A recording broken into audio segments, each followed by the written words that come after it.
Hi అండి, అందరూ ఎలా ఉన్నారు? ఈరోజైతే నేను చూపించేది ఇత్తడి కడాయి అండి. ఇదైతే నేను కూరలు చేయడానికి వాడతాను.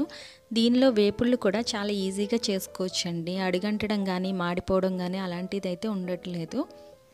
మనం ఇత్తడి పాత్రలు ఎప్పుడు తీసుకున్నా కానీ కొంచెం బరువుగా ఉండేవి, దలసరిగా ఉండేవి తీసుకోవాలండి. కూర కోసం కాబట్టి ఇలా కొంచెం దలసరిగా ఉన్నది తీసుకోవడం వలన మనకి కూర అనేది అడుగంటకుండా టేస్టీగా బాగుంటుందండి. దీనికి పైన సిల్వర్ కోటింగ్ ఉన్నది కదా, అది పోకుండా చూసుకోవాలి. ఇలా మనం నార్మల్ స్టీల్ గరిటెలు అవి పెట్టకుండా చెక్కది వాడుకున్నట్టయితే ఈ పైన సిల్వర్ కోటింగ్ పాడవకుండా చాలా రోజుల వరకు వస్తుందండి. మనం చేసుకున్న కూరలు ఇత్తడి వాటిలో డైరెక్ట్గా చేసుకున్నట్టయితే కిలం పట్టేసి అవి టేస్ట్ మారుతాయి. అలా అవ్వకుండా ఉండడానికి సిల్వర్ కోటింగ్ వేస్తారండి. ఇత్తడి వాటిలో వాడుకుంటాం వలన చాలా మంచిది కదా. మీరందరూ కూడా ఒకసారి ట్రై చేసి చూడండి.